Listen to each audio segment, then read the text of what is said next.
noite, pessoal. Sejam todos e todas muito bem-vindos a mais uma aula da disciplina de Direito Penal 2. Na noite de hoje, nós iremos abordar o tema relativo à imputabilidade, um dos três requisitos, um dos três elementos da culpabilidade.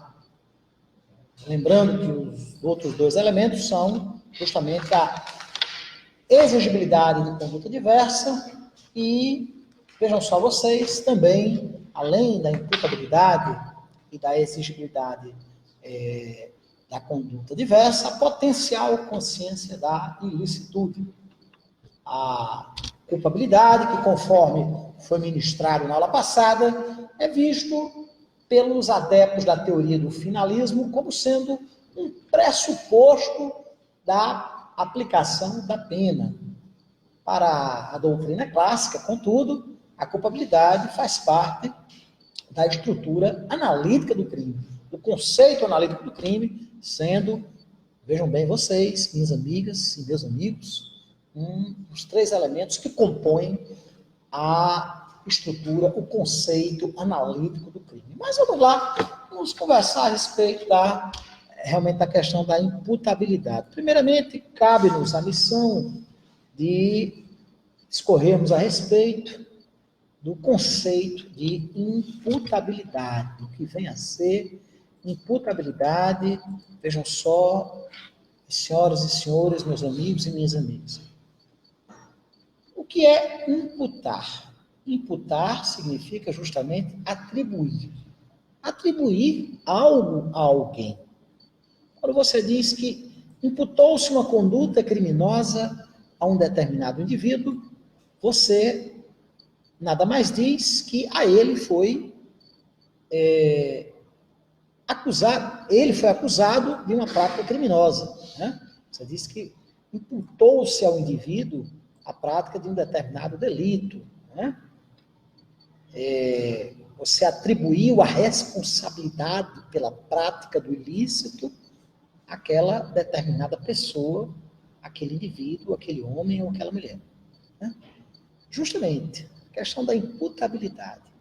Qual seria, pessoal, dentro desta tríade de elementos que compõem a culpabilidade, o conceito e a importância da imputabilidade, pessoal? Qual seria a dimensão da imputabilidade, né? Muito bem. O que é imputabilidade penal?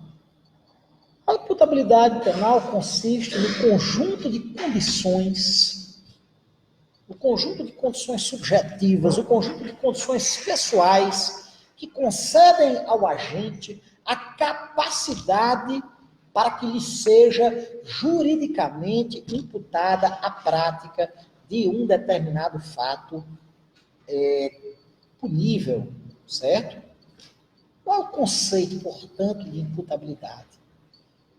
Imputabilidade, na realidade, vem a ser a condição de ser imputável, ou seja, a condição de ser dotado de condições pessoais que lhe concedam a capacidade de ser juridicamente, do ponto de vista do direito penal, responsável pela prática dos seus atos, do ponto de vista penal.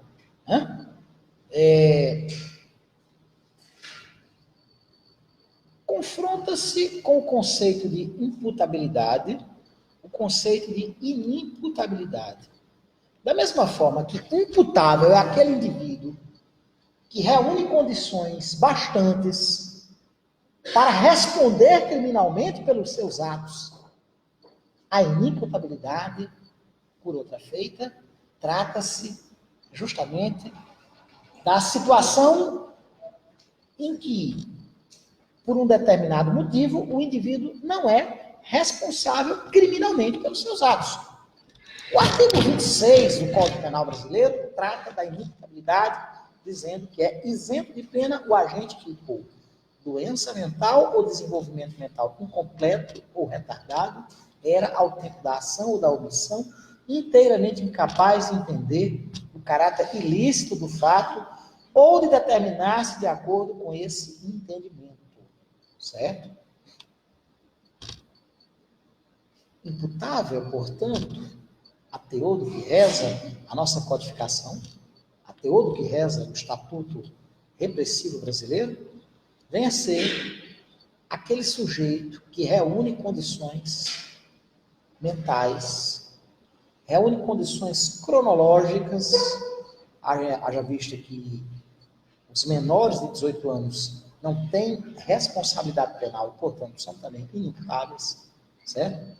Enfim, que reúne condições que o tornam capaz de entender o caráter ilícito de um determinado fato e de se determinar de acordo com esse entendimento. Ou seja, os dois outros requisitos, os dois outros elementos constitutivos da culpabilidade estão diretamente associados, veja só você, meu caro Vaguinho, veja só você, meu caro Raimundo, que está aqui chegando, estão diretamente associados à imputabilidade.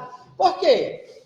Porque imputável é aquele indivíduo que tem a capacidade de entender acerca do caráter ilícito de um determinado fato e de determinar-se de acordo com esse entendimento. Ou seja, imputável é aquela pessoa que reúne elementos bastantes, elementos suficientes, elementos pessoais que são necessários para que o indivíduo possa responder criminalmente pelos seus atos.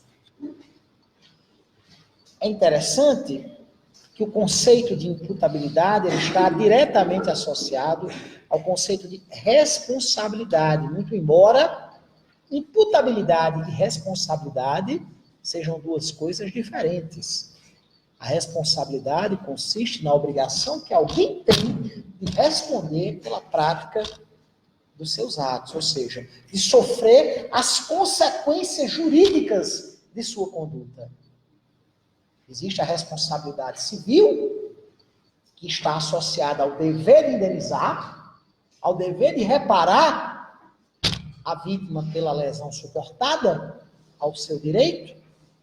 Existe a responsabilidade penal, que está justamente associada a o indivíduo arcar com as consequências advindas da prática criminosa e, portanto, de responder criminalmente pelos seus atos. A responsabilidade consiste no dever, na obrigação que o indivíduo possui de, sob o ponto de vista jurídico penal, responder pelos seus atos, prestar contas pelos seus atos. E a responsabilidade, gente, está associada justamente à imputabilidade do indivíduo. Só pode sofrer consequências pela prática de um fato criminoso aquele indivíduo que é imputável, ou seja, só poderá ser responsabilizado criminalmente aquele indivíduo dotado de imputabilidade. Não pode sofrer consequências oriundas da prática de uma determinada conduta que seja tipificada como crime, aquela pessoa que é inimputável, aquela pessoa que não tem consciência da antijuridicidade de sua conduta. Como é que ele vai responder criminalmente se ele é privado da consciência plena acerca da antijuridicidade da prática criminosa que ele executou, da conduta que ele executou? Certo? Qual é o fundamento da imputabilidade, gente? No que consiste a teoria da imputabilidade? A imputabilidade, lá nada mais é do que a característica do homem como ser inteligente, livre, autodeterminado e responsabilizar-se. Minha cara loirinha que está bocejando. Como é seu nome, minha flor? Isabel. Isabel está com sono, Isabel? Espero que não seja pela aula, viu? Espero que não seja pela aula. É o cansaço. Muito bem, Isabel. Vai viajar, Isabel? Para Caribe. Estive na sua terra semana passada, prestigiando a procissão de encerramento da festa de Nossa Senhora da Guia, uma programação social maravilhosa que aconteceu por lá. Gosto muito de Acari, sabe? Do Acari, que se costuma dizer aqui no Seridó. O Seridó é todo belo. O Seridó é sempre belo. Como? Com certeza, com certeza. E geralmente coincide com o meu aniversário. Geralmente coincide. Eu aniversario numa data. Não vou contar. Rapaz,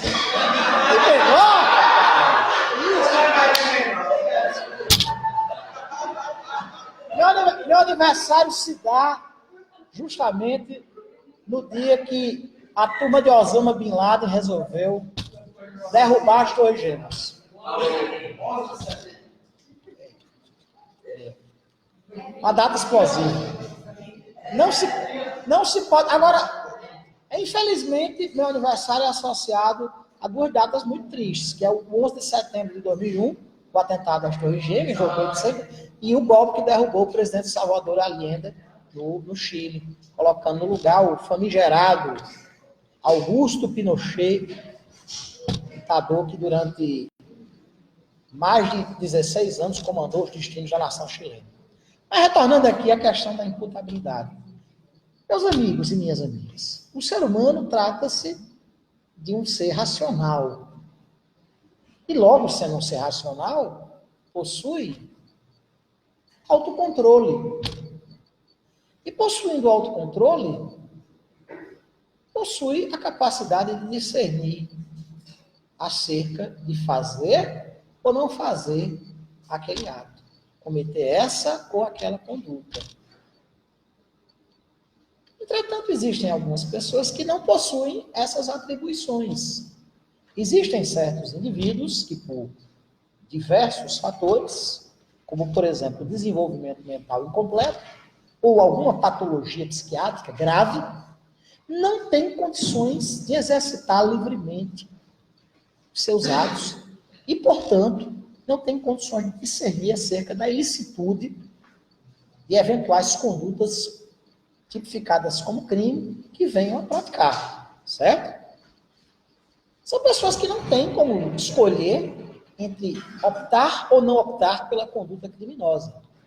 E, portanto, não podem ser responsabilizadas criminalmente. Esse é o fundamento jurídico da imputabilidade. A imputabilidade consiste justamente na capacidade do indivíduo entender a natureza dos seus atos. E de, portanto, exercitar essa capacidade e, diante do entendimento acerca do caráter criminoso de uma conduta, escolher. Eu opto por praticar esta conduta ou eu não opto? Eu cometo ou não cometo este crime? Obviamente, conforme eu disse agora há pouco, que só pode ser responsabilizado criminalmente quem for imputável, certo? Não se pode exigir do agente inimputável que ele seja responsabilizado pelas consequências advindas dos seus atos. Não se pode exigir, por exemplo, de um indivíduo portador da moléstia conhecida como esquizofrenia paranoide, um altíssimo grau de comprometimento de suas faculdades psíquicas, e ele venha a responder pelas suas atitudes, pela sua conduta. É isso? Desse modo, a capacidade de entender o caráter criminoso do fato, certo? Está também diretamente associada à noção de imputabilidade, certo? Ocorre que a capacidade de entender o caráter criminoso da conduta, o caráter criminoso do fato, não significa necessariamente a exigência do agente ter consciência de que sua conduta encontra-se descrita na norma penal incriminadora como sendo uma infração como sendo um fato típico. Aí é outra coisa, certo? Aí é a potencial consciência da licitude. Aqui nós estamos lidando com a simples capacidade de entender acerca da natureza dos seus atos, certo? A imputabilidade, ela deve existir no tempo da ação ou omissão. O indivíduo, ao tempo da prática criminosa que lhe é atribuída, deverá ser imputável, sob pena de não existir culpabilidade. E não existindo culpabilidade, segundo a doutrina clássica, sequer existiria crime. Por quê? Faltaria o terceiro requisito, o terceiro pezinho do tripé.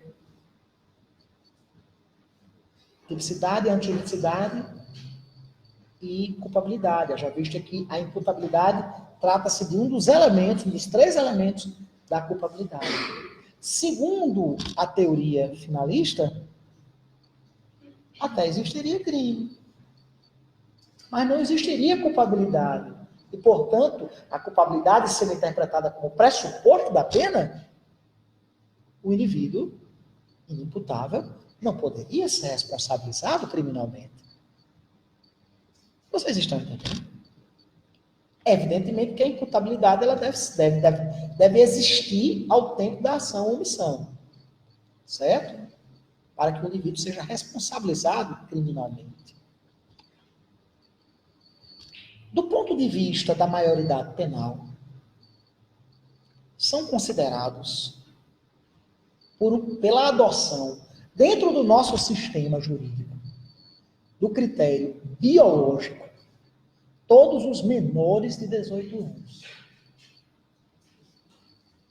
Antigamente, a responsabilidade penal e a responsabilidade civil eram alcançadas concomitantemente, aos 18 anos. Pelo Código Civil de 1916,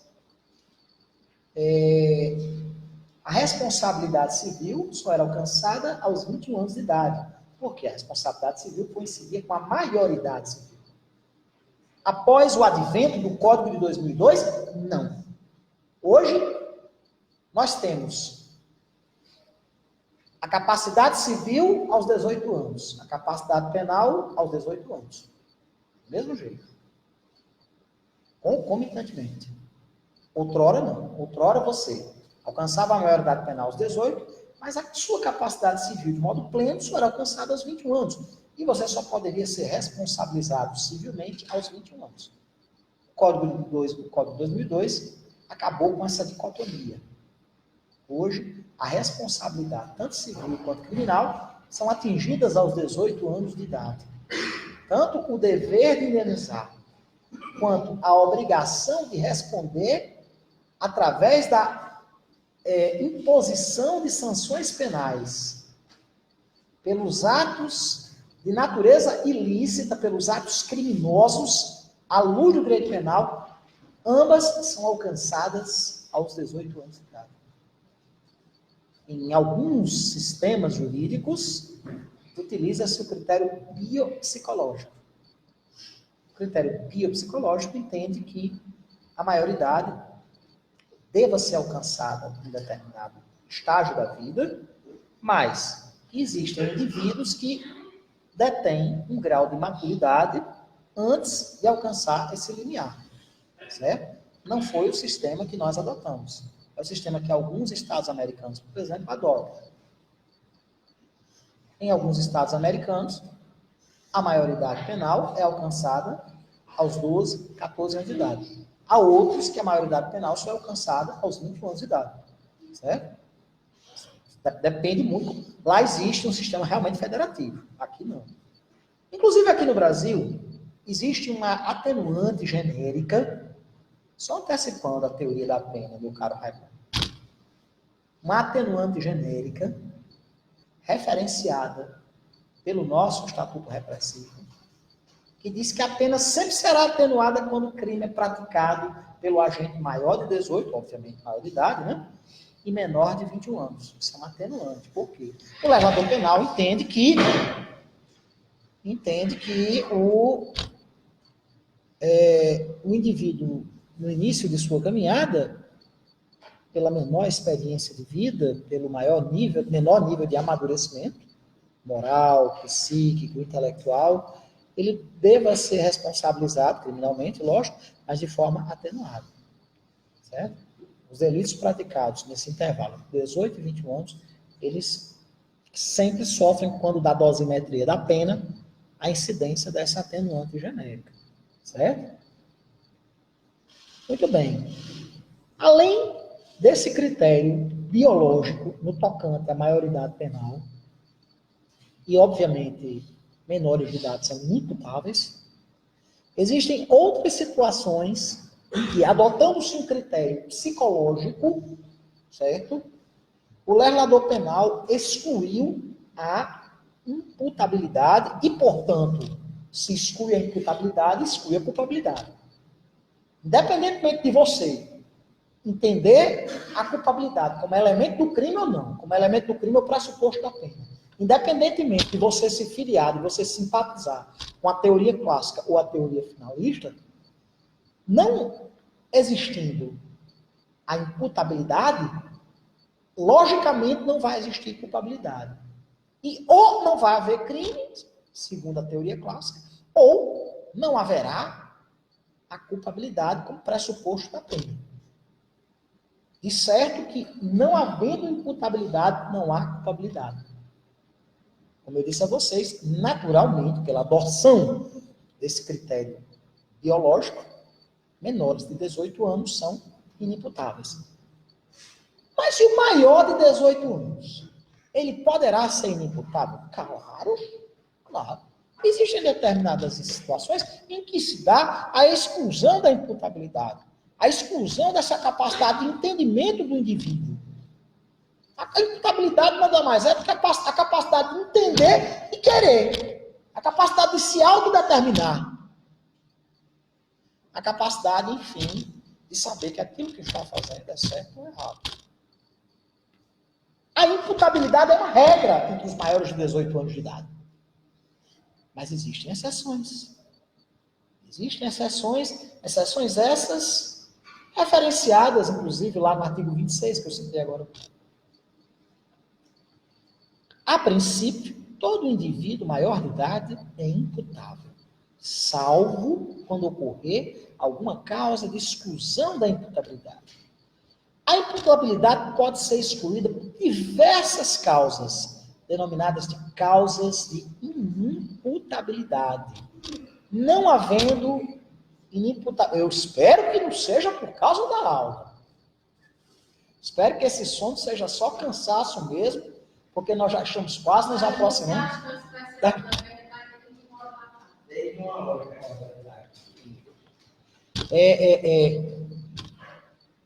Há que se questionar, mas há que se questionar. Eu acho essas aulas à tarde, todo respeito. Eu sei que o curso é tarde e noite, né? Mas eu dou 2 aulas à tarde, uma na segunda e outra na terça, às 5 horas da tarde. O povo só começa a chegar lá para as 5h30. Só lota, só dá quórum mesmo, lá para as 5h45, 5h50. Imagine uma aula. 1h da tarde. 1h da tarde.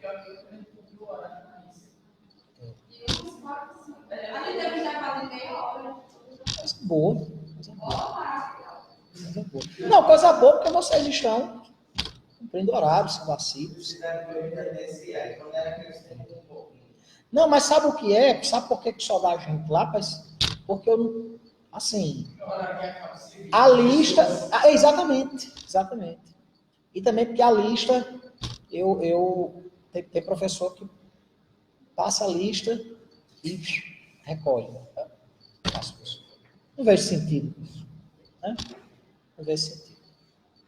É porque quem vem para a aula deve... Eu acho que o bom professor deve despertar no aluno a vontade de aprender. Vontade de aprender. Mas vamos lá. Como eu disse a vocês, a regra será a imputabilidade. A exceção será a inimputabilidade, baseada em causas de exclusão da culpabilidade em razão de excluir-se a inimputabilidade. Se não houver imputabilidade, que é o primeiro elemento da culpabilidade, não há culpabilidade. E, por consequência, ou não há crime ou não há pena. Certo? Dependendo da orientação teórica que se seguir. Assim, meus amigos e minhas amigas, no caso da inimputabilidade, o agente não poderá ser responsabilizado criminalmente. O agente que praticou um fato, embora o fato seja típico, embora o fato seja antijurídico, ele deverá ser absolvido. E nós chamamos isso, em direito penal, de absolvição imprópria.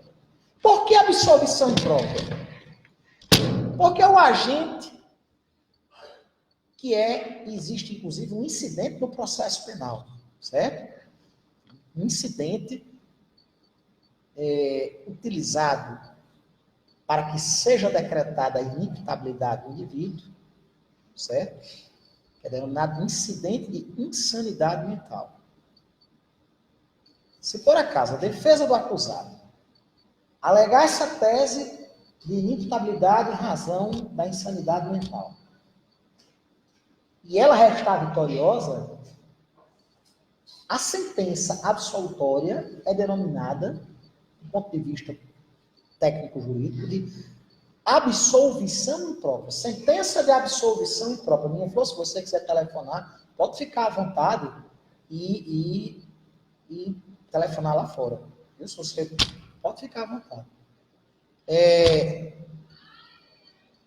Por que absolvição imprópria?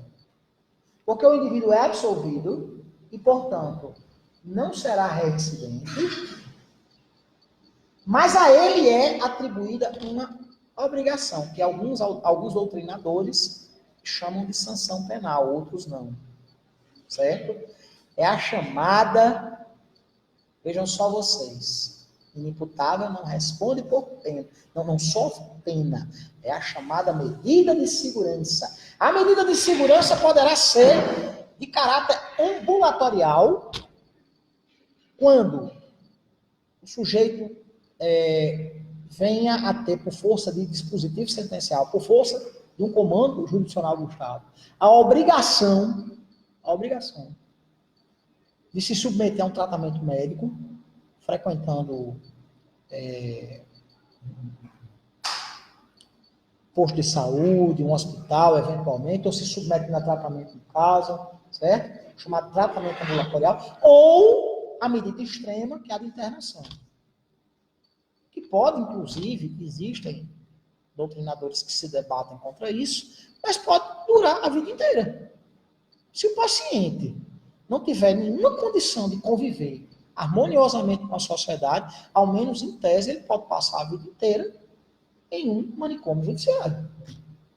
Certo? A medida de internamento ou internação. Né? Que se trata. Hoje em dia, cada vez mais, você é da área de saúde? Não? Você já teve internado em algum CRAS? Não, estou brincando. Porque ele perguntou. O CAPS. CAPS. Sim, porque ele vira para vocês. É o CAPS, né? Ela deve ser psiquiatra, enfermeira. Como é, psiquiatra? Pessoal, hoje em dia existe uma luta muito profunda, uma luta antimanicomial, certo?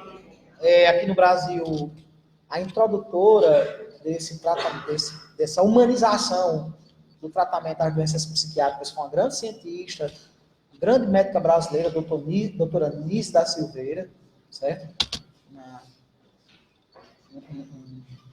Além de ser uma grande cientista, uma grande médica, uma grande professora, foi uma grande lutadora da liberdade que, inclusive, esteve presa durante o regime do Estado Novo. Existe uma luta para que, na medida do possível, o paciente seja tratado em casa. Tem um tratamento ambulatorial, um tratamento medicamentoso, um tratamento com psicoterapia, mas sem a necessidade do paciente ficar internado. Por quê? Antigamente, os hospitais psiquiátricos eram verdadeiros depósitos de seres humanos. E antigamente não. Eu já tive a oportunidade de ir ao hospital Dr. João Machado, lá em Natal, não como paciente, viu, gente? E eu posso dizer a vocês, é um lugar tão degradante quanto qualquer penitenciária que eu já tenha ido como advogado. As condições humanas são muito difíceis, muito precárias. Por isso que, na medida do possível, a medida de segurança deve ser a de tratamento ambulatorial. Certo? Mas eu falei a vocês...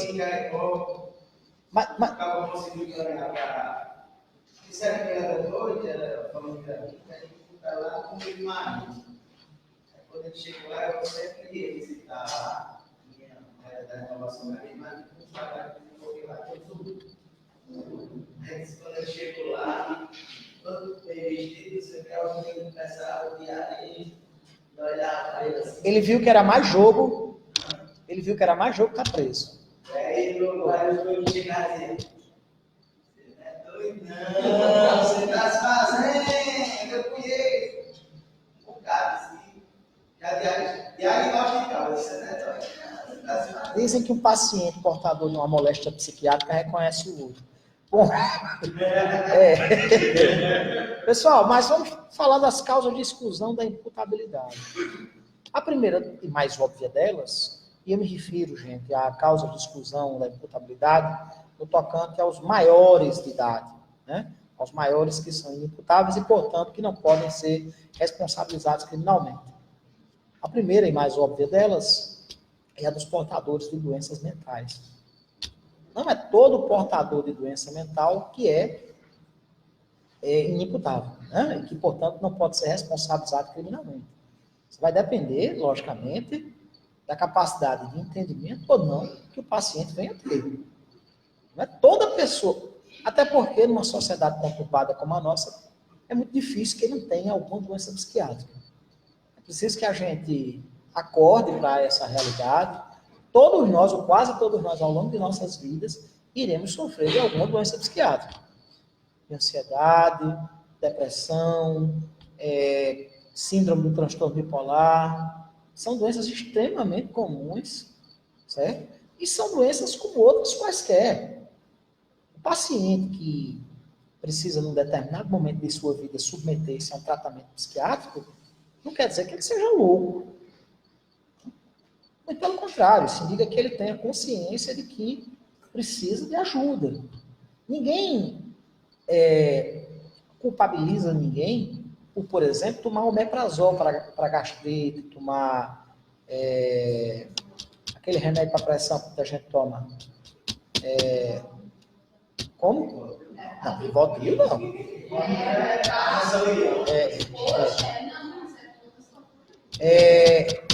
Meu Deus, que foi sintetizado a partir do veneno da jararaca. É o captopril. Ninguém culpabiliza um paciente cardíaco por tomar captopril. Ninguém deve culpabilizar uma pessoa porque em um determinado momento da sua vida está precisando fazer um tratamento, inclusive medicamentoso, para uma determinada enfermidade psiquiátrica. Né? Muitas vezes é um mero descompasso químico no tocante aos aspectos endocrinológicos. Às vezes é uma taxa hormonal mais alta, mais baixa, que acaba influenciando suas emoções, influenciando o seu humor. Não quer dizer que o paciente seja louco. Ou seja, não é toda pessoa portadora de uma doença mental que é inimputável.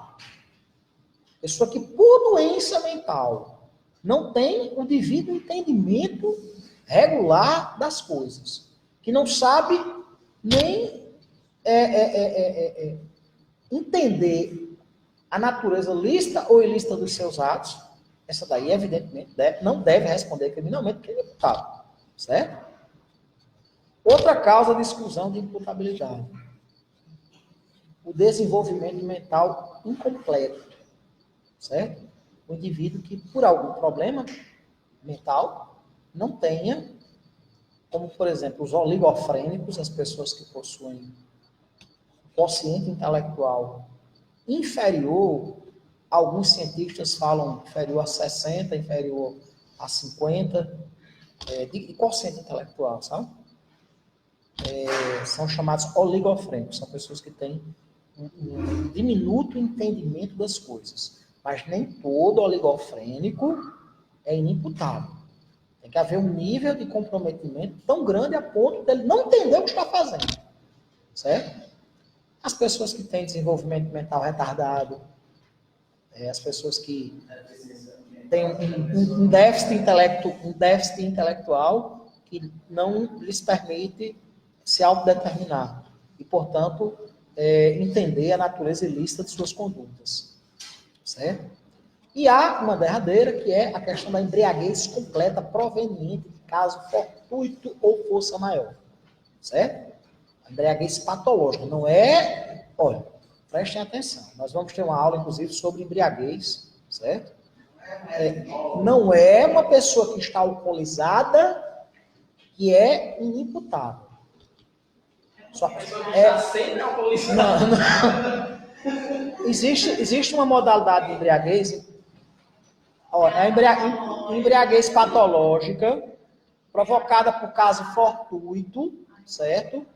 Existem pessoas que não têm a menor condição nem de sentir o cheiro de bebida alcoólica, que ficam completamente alcoolizadas. Existem pessoas que, por caso fortuito, como por exemplo, estavam tomando uma medicação e não sabiam que a interação com bebida alcoólica lhes faria perder a consciência dos seus atos, certo? São essas situações que podem suscitar a inimputabilidade.